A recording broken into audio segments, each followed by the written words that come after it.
Hey everyone, and welcome to another exciting episode of If I Knew Then Mom Edition podcast. I'm your host, Maria, and I'm so excited you're here. This podcast is all about real motherhood stories, those unfiltered, powerful lessons we wish somebody would have told us before we became moms. Whether it's about healing, identity, or those tiny humans that somehow teach us more about ourselves than we have ever imagined, this space is for it all. Today, I'm honored to have an incredible guest, Lara. Hi, Lara. How are you? Hi, thanks for having me, Maria. So, one of the first questions I am asking, and are you a mom? And if you are, how many kids do you have and how old? I am. I have a little girl and she's 6 years old. That's a fun age. Mhm. Yeah. And it's the fun part is she sort of remembers the past, but now it's like she's like pulling everything in. So it's like, like it's like, all right, Christmas, but now it's like grounded or like, we've repeated summer vacations and now it's like like she sort of remembered it but didn't remember pieces. So like it's a really enchanting age, like super fun. Yeah. Yeah, I can only imagine. So I have a 4 and a 2-year-old, but my 4-year-old likes to pretend that she remembers everything. And she might. And She then the actually beautiful might. thing is, in 2 years, like, the things that she remembers from when she was 3, she's like, "Remember when I used to watch this?" And I was just like, "That's what you remember? Like, that is your core memory that you've, like, locked in?" So, it's fun. That is very true. Yeah. I mean, I wouldn't be surprised that she does remember a lot because she's a quiet one and she likes to observe. And she's like very detailful on certain things. So, but yeah, her memory is pretty good. Yeah. Yeah. And she's only 4, so it's kind of like it's pretty interesting. Like It'd be fun to know what she remembers in a year or 2 from, like, her awareness now, you know? yeah, I have to tell like her like the grandparents like don't say something you don't mean cuz she will remember and she pulls out receipts. Kids call us out on our own shit all the time. You have to be, like all the time. Like, even if I'm having, like, a flap or, like, my nervous system's off, she'll call me out on it. Like, she's like, "Mommy's like, ha ha ha." I'm like, "Yep, yep, yep." Yeah. No, I love it. I love it when they do that because I mean, I'm pretty sure a lot of parents don't really enjoy that, but I personally do because it makes me catch myself of doing things that you're like, "Okay, you're 100%. right." No, they come in all knowing. It's the thing. It's like you have to sometimes we don't give our kids enough credit because they do come in all knowing. It's how we rewire and deprogram them to think something else different. But they come in, they're sort of like dogs in the sense, like, how dogs are like ever, like always loving. Children come in unjaded with fear and anger. That's what their environment, our parenting, all that kind of stuff teaches them. So it's like these little messiahs that truly, know all and feel all organically without all the other trauma and stuff that we put them through. That is very true. Even yeah, there like, talking to my sister a few years back, she was like, "I don't wanna become a mom. I don't wanna be a parent." I'm like, "Why not?" "I don't want to traumatize my kids." It's I'm inevitable. like I'm like, "That's your fear?" She's like, "Yeah, it's a fear. It's yeah, like a legit fear of me traumatizing my kids." And I was like, "Well, that's understandable." That was never been on my fear list of motherhood. And I was like, "Paula, whether you are too nice, you're traumatizing. Whether you are too like angry, you're traumatizing. Whether you are too strict, you're traumatizing. Because at the end of the day, it's you could try your very best to try to minimize the childhood trauma, but there's always something out there that You have no control of how a child internalizes it, right? So what in your mind might have been traumatic is not, and vice versa, right? It's how you internalize those moments. Us as a parent, we just get to neutralize it all so they don't carry it for their whole life and flip their life upside down. That's the kicker. We can't stop it from happening, but we do know how to neutralize it. So that's our role as a parent is sort of saying, right, this happened. This is what I'm seeing. Let's neutralize it now so you don't carry it for your next 30 or 40 years of life and not know where those emotions and feelings stemmed from in the first place. yeah, because especially with our generation of mothers, we're all trying to and fathers too, like we're all trying to reprogram our brains and also help them with that. and it's a very challenging place to be, but I think it's a fun adventure as well, you know? Um, I don't know, at least for me. For me, it has definitely been, um, a fun, interesting journey as a mom to see that and learn what triggers me and how I am responding, be more aware, be more present, more mindful about. That's truly what it is being present and being mindful and being aware, right? We're all human beings having our own experiences, but I think it's pretty potent and powerful when you're present and you can catch yourself in your own self-awareness and triggers. That's Yeah, what I think. Our children, as you said, are the mirrors of us, right? Like they are truly the mirrors. So whenever we're frustrated as a parent, it's like, well, what's going on? Like whenever, when my daughter is like having issues navigating something or whatever, it's like, okay, right. Number one, have I even taught her how to regulate her nervous system? Number two, am I in a flap? Like, what's going on for me? Like, am I edgier? Am I snappier? Am I, you know what I mean? Like, what does Lara need to do? Like, what kind of chill pill do I need to be able to get back to leading? Yeah, it's a wild and interesting adventure, that's for sure. yeah, there's something, like we try, my husband and I, we try our best not to say no, the word no, right? And we try to rephrase it.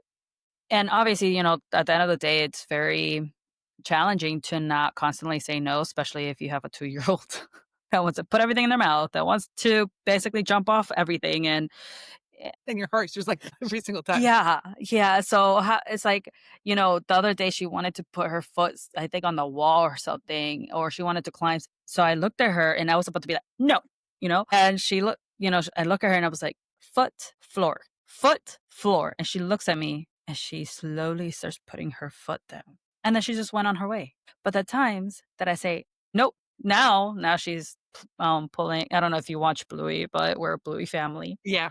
No, we're a Bluey household. Yeah, and that one episode where they use magic to get what they want from, like, they have, like, the magic wand or whatever, and now she's my 2-year-old is pulling that one on us, that we tell her no or don't do something or whatever, and she looks at us and she's like, oh, she's holding an imagined wand, and she's trying to freeze us, and I'm, like, trying not to laugh because obviously she's doing something that could be dangerous or just shouldn't be happening at that moment. It's just like, "Okay, this is happening." So I look at her and I'm like, I look at my husband unfreezes me, and I'm like, "Nope, foot down," or whatever she's doing, and it's just motherhood is just funny. It's a trip. Mother It's what it it is. is a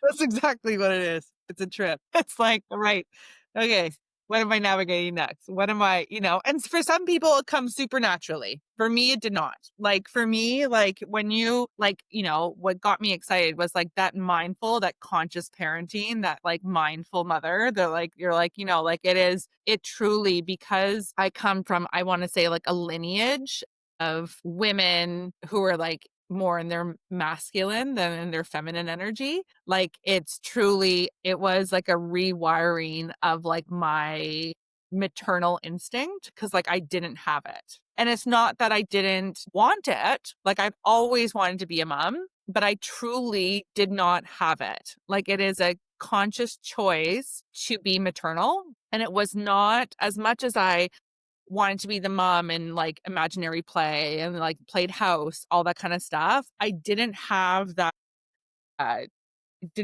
DNA or the connection of, like what it feels like for a baby to cry or the letdown of your breasts when you're breastfeeding. Like I didn't have that actual DNA, emotional physicality. So it's like a conscious choice every day to like be parent first or mother first, and then there's like your own stuff that you're working through, but like it truly didn't come organically like I thought I was, but it really didn't. Like all the stuff that like, yeah, like when you think like, okay, like a cry or discomfort or what does that mean, like it truly didn't like ache me into my cellular bones of my body. Like I heard it, but it didn't like physically cripple me. And it should have physically crippled me because that's from years of generational numbing or change, or, oh, they'll just pick up resilience, or, this is just how it is. And so it was a very interesting journey because I had to condition myself and consciously choose to mother and take care and put them first and all of the above. So it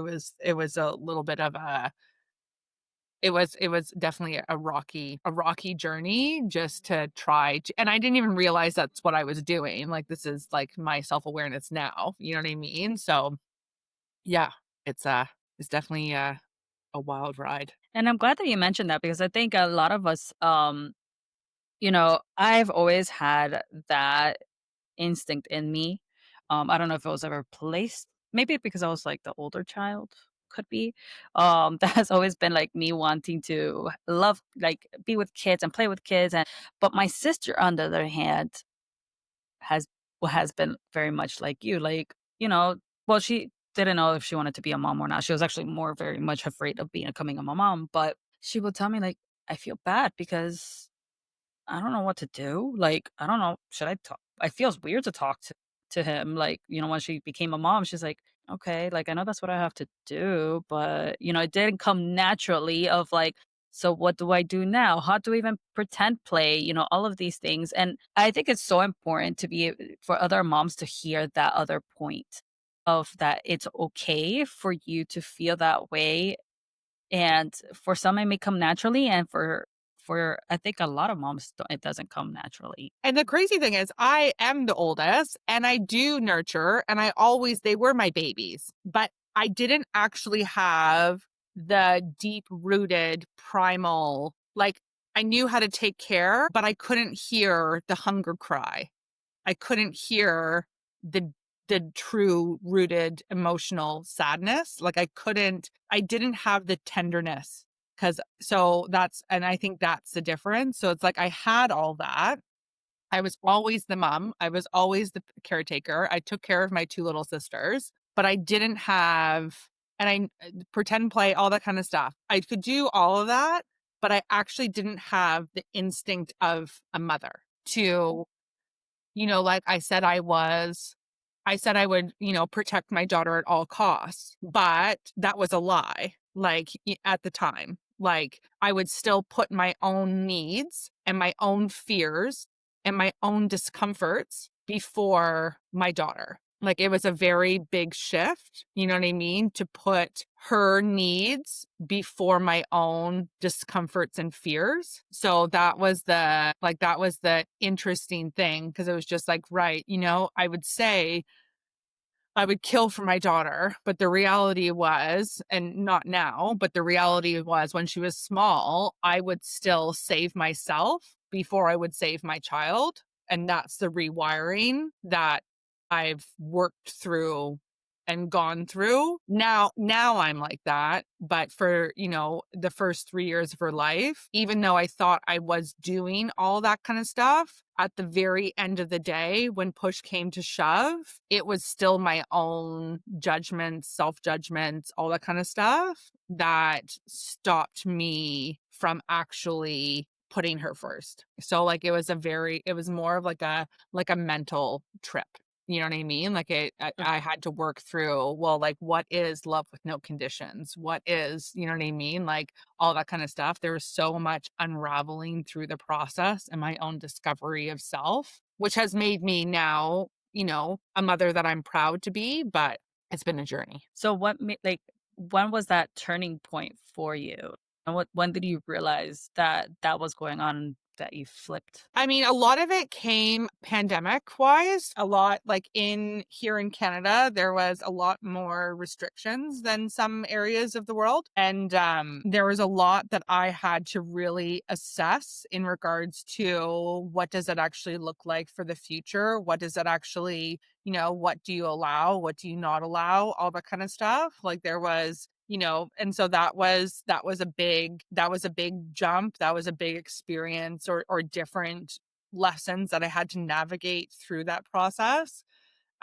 So a lot came down to medical freedom, and a lot came down to like, what does that actually look like? And then going down all those rabbit holes of life in regards to, like what are you actually doing to protect? What are you actually doing for to show and lead the way and embody what you want your child to know? That was like there was a lot around that, but I mean, it really started when it was like the, conscious decision of what next and coming up with, okay, well, what are you going to choose for her best interest that is truly for her best interest, not for your own performance and your own guilt and shame and judgment and all that kind of stuff. So whether it was my own actions or, hers, there was a lot around that really I had to navigate, right? Like, so it's like same thing too. It's like being more conscious of who she's comfortable with and not comfortable with and who I allow to be around her and not around her, including family members. And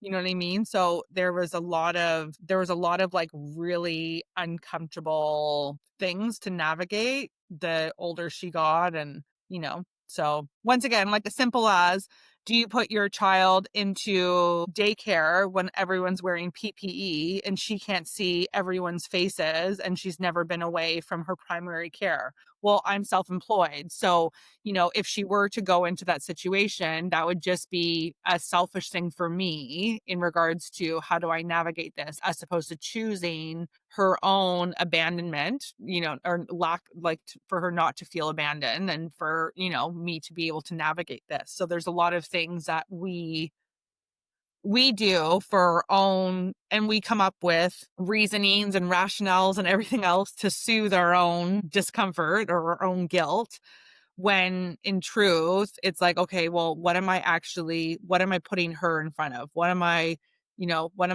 acquiescing to? What am I accepting? What am I sharing that's putting her in a situation that could be avoided? Oh, yeah. Yeah, that's definitely a lot to juggle at the end of the day. The girls would like cry and I would get like a shiver down my spine. And, at least that was always with like in my case, but I can only But yeah, that's what I didn't have. So yeah. that's the primal genetic thing that you had that I like. It's like the receptors did not connect, like, and once again, that's years of different medications that screw me up hormonally, and that stress that I put my body through, and then generational trauma and generational stress. Like, I just didn't have those receptors. Quick note for parents. Managing family finances can be stressful, right?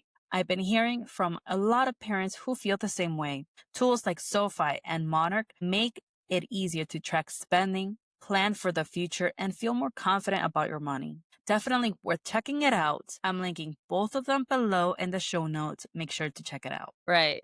Yeah. And, once again, like I'm glad that thank you for opening up about that because I know that, a lot of moms are will feel like guilt or shame by able to like say things like that because at the end of the day, like I said, like not every mom comes wired like that. And for me, it was always like, especially my second one, like the shivers, man. I can still remember like even sometimes depending on what cry it comes. But it was more with my second than with my first. And I think like you, it's kind of like a learning, also kind of like a learning process of kind of like what, kind of like what even understanding like, oh my God, now I have a baby. What do I do with it now? Oh, okay, they're crying. And then kind of like figuring that out. But I don't know. I guess at least that was my experience with my second one, especially, and still till this day, kind of like still kind of like shiver just. And yeah, so I'm really glad that you would mention that because a lot of moms. Hold on, my ADHD kicked in.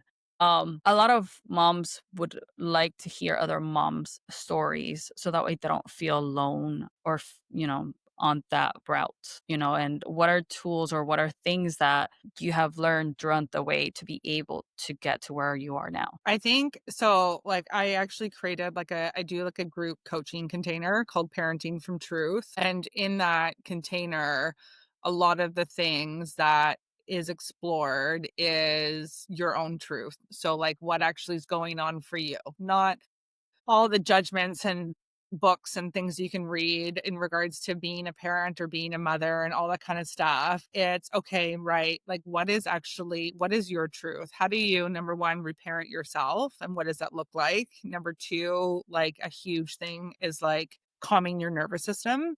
Like, most of us are just, whether it's our own trauma that we're in fight or flight, or whether it's just our firefighting need in us to solve a problem quickly, or whether it is, so like calming your nervous system is a huge one to be able to like regulate. Self-awareness is something that most people don't have. Like, there's very few people who actually have like self-awareness. And so with self-awareness comes self-awareness and self-accountability. It's like, no, no, no, like, once again, it all comes back to you.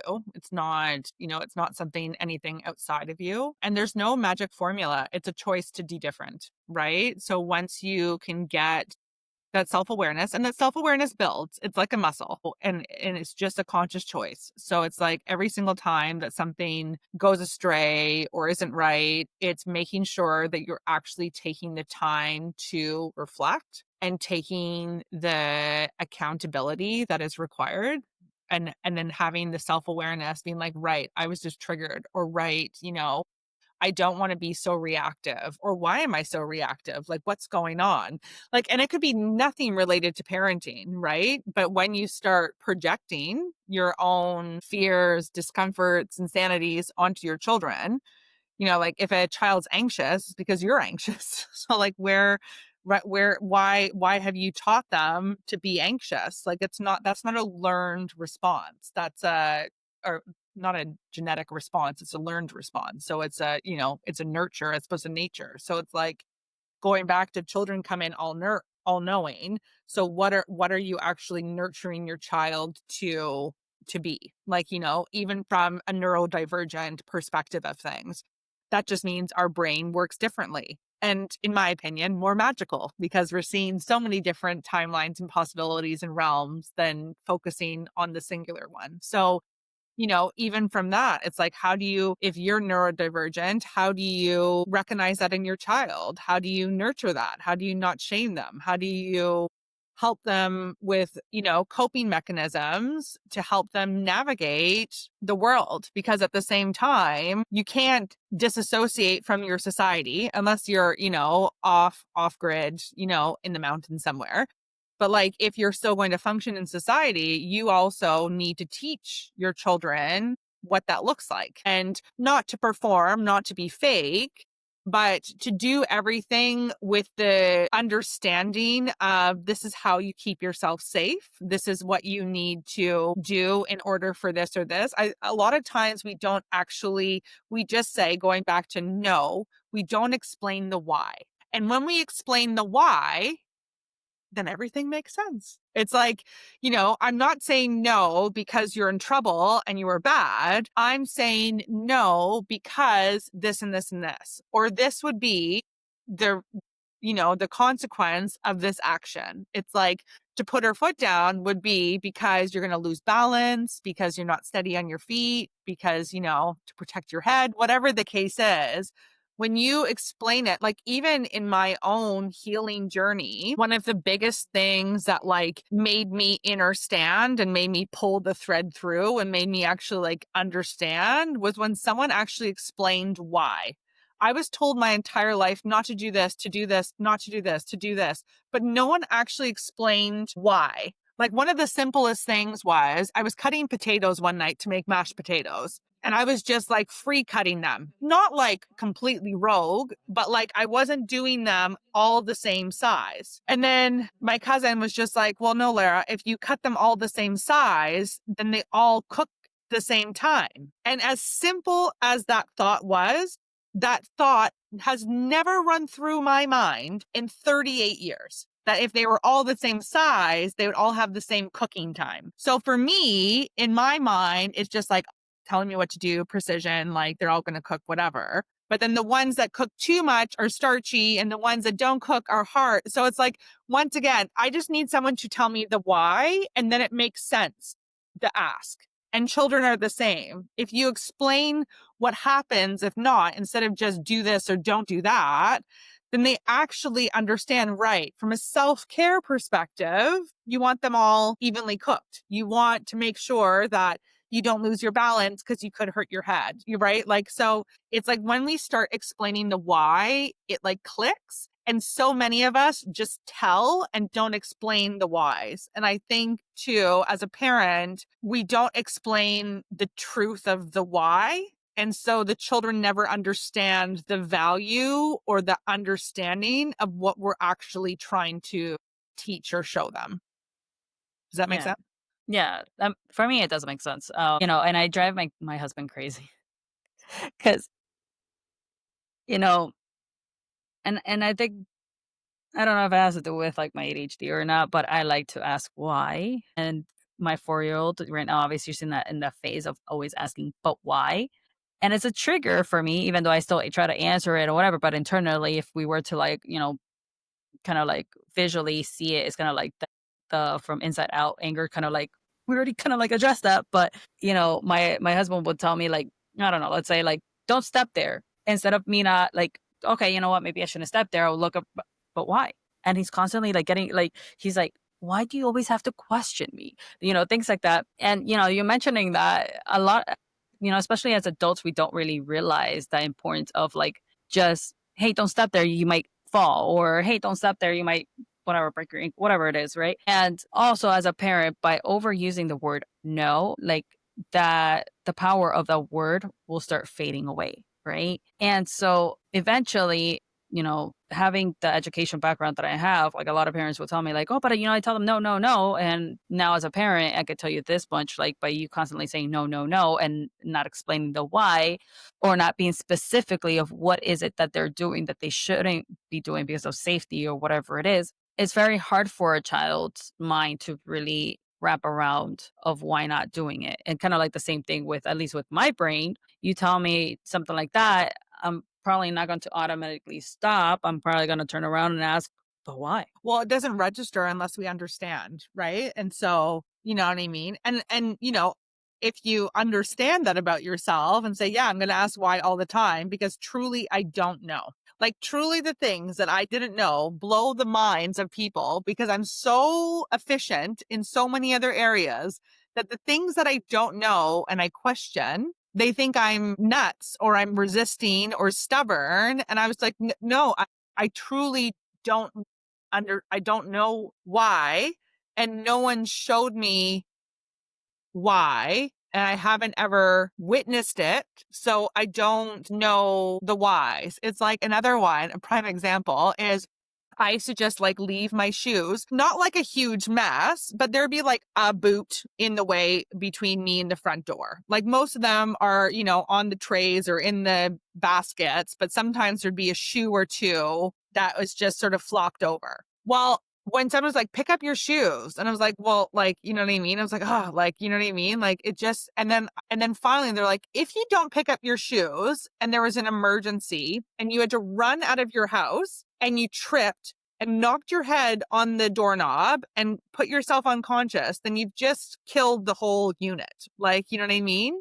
And I never thought of it as moving my shoes as an act of self care. But like when you're living on your own or as a single mom, like everything that you do, taking your phone outside every single time that you leave the house, like making sure, like little things all the time lead to that final result. So it's like no one actually, and this is maybe the neurodivergent inside. It's like no one actually painted the picture. So I got it. I thought of like, oh, clean, tidy performance, that's where my head went. Not you could physically injure yourself in an emergency if this isn't taken care of.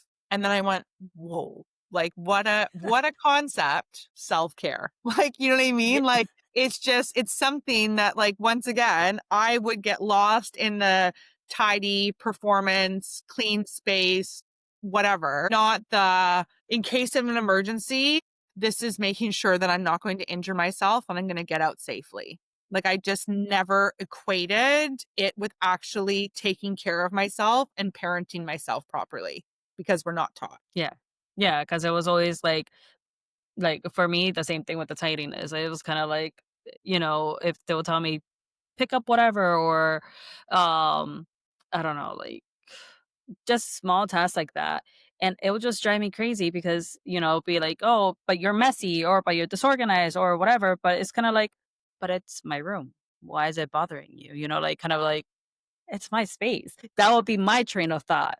But I'm pretty sure if my parents would have gone back and like, "Hey, if you fold everything, you can find the shirt that you want," or whatever it is. Like, I'm pretty sure my mom tried her best to explain it to me in the best ways that she could.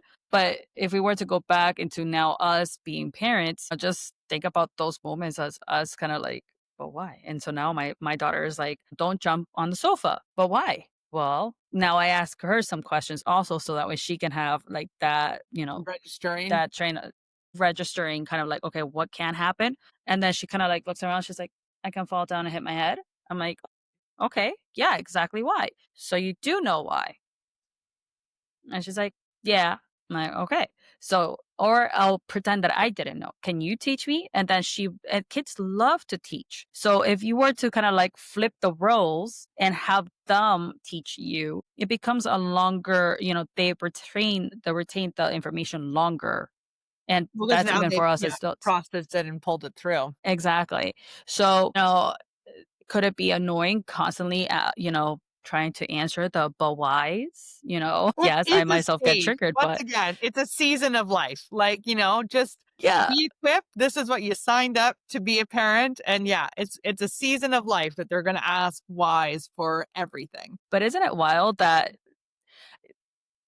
kids, they mirror your behavior, they mirror everything. They learn from by watching more than anything else than by you lecturing and saying and whatever. They learn more about watching more than anything else. And so it's just interesting that obviously the parts that you don't really like about yourself, right, is what triggers that is your trigger. It's that part that gets you, frustrated. So of course, like one thing that I do is question everything or question a lot of things, especially if somebody tells me no. Now my daughter's doing it to me. And so it makes me kind of like step back and kind of like, well, that's a trigger. Okay. Now let's work on that internally because geez, like yeah, it's definitely they teach you more than what you have like teach you more about yourself than you have ever expected it to be. A million percent for sure. For sure, for sure, for sure. And like you said, like the kids are born loving and, happy, and we're the ones that we're constantly projecting onto them, and then we're wondering why they talk back or why they hit or why they scream. And though a lot of times, as toddlers, that is their way to be able to get out like those emotions. But as they get older, depending on how we manage that and help them learn how to cope with these emotions, sassy teenager, like we know that that happens because of And, all like, the hormonal hormonally and changes. developmentally, your child's gonna go through that, right? Like, they're gonna question everything. They're gonna talk back. They're gonna do that. Like, that is part of, like, development. Like, and even as a teenager, you go through so many different age developments as you go forward. That's normal. What parents a lot of times don't understand or accept or remember is that there's those age developments. Like, you know what I mean? Like that is normal. Like it is normal for them to push away and be defiant and all that kind of stuff. Like it is part of their psychological development to do so. And, a lot of times as parents, we take everything so personally.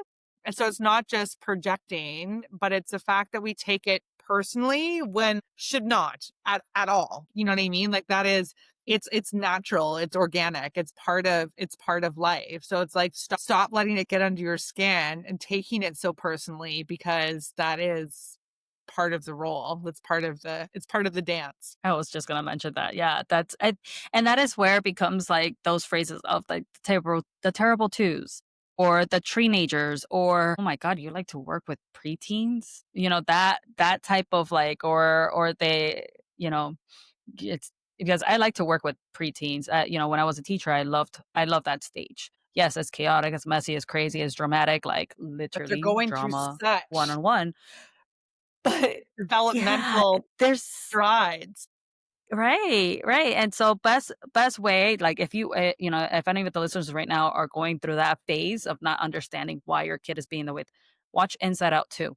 Oh my goodness, like, it's the best way, like, visually for you to understand what's really going in through their mind and everything that goes on, that these emotions that they never had now are developing, and now like, it's so much things, and even as toddlers, like, it's just they just came to this world, and we forget how tiny they are, and we forget that they don't know, they haven't seen, they haven't felt, they haven't. And we live in Miami, so we travel to Disney every, like, at least once a year, and guess what, every single time that we go, it's like the first time they have ever been there. So just knowing that, you know, makes me want to continue, being present, of understanding how beautiful every stage is. And each time they see something different, and each time they learn something different, and each time they remember something different. Right? And it's very important that most kids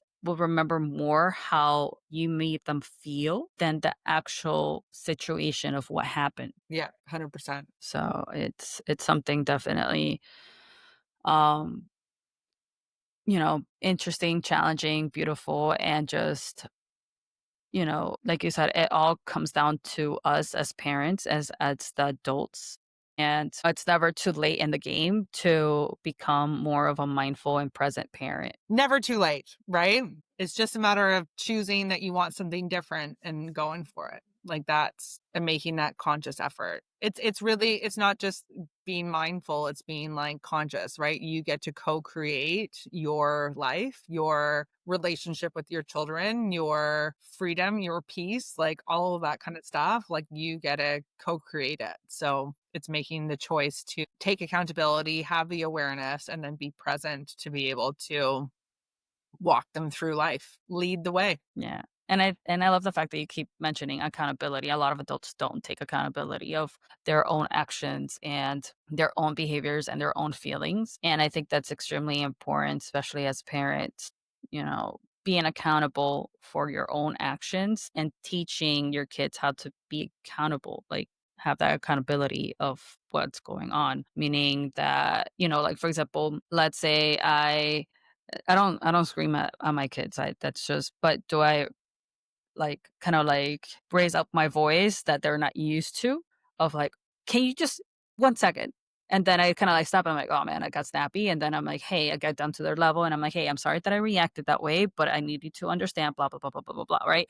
And keeping it nice and short, because at the end of the day, the attention span is very short. But just having that accountability of knowing that I snapped, and acknowledge that, and apologize to them, I have realized that is teaching, like, my girls, especially my 4-year-old, she's starting to, like, I don't know, she did something on accident, and it's kinda like, "Oh, I did this." And now I'm teaching her, like, "Hey, it's okay. Mistakes happen. I need you to tell me what's going on." So having those kind of, like, relationships, and having, like, and it's a learning process. At least, for me, has definitely been a learning process of me learning how to use my words, and Yeah. teaching my daughter how to teach her word, like, how to use her words. Well, it's like simple. It's like, like sometimes like parents and like you brought up a great idea. It's like, if your child spills their juice on the floor and you react go, and then need to clean it up fast, then they start reacting like like I did something big when you can just mop it up. Like their intention not was to lose their juice. They want more juice. But it's how you react to that, which will show them either to stay calm or to just say, I spilled, I need help, or whatever the case is. But then there's the situations that the parent gets mad at the kid for spilling the juice. Like, why would a kid intentionally spill their juice? Like, you know what I mean? Like, it's not, once again, like, there's times that someone's being defiant and they go, shh, and like right in front of you as they're staring at you in the eyes. That's a different story. That's boundary testing.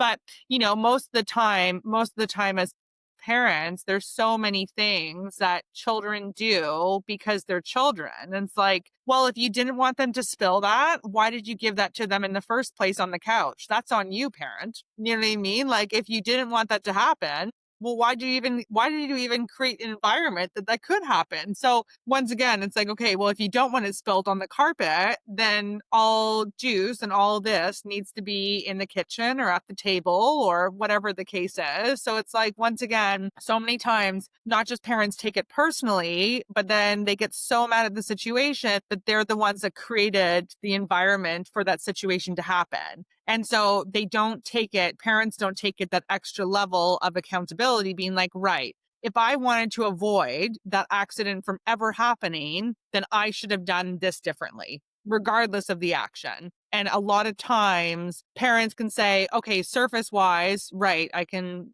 control my response and I can control my reaction and I cannot take it personally.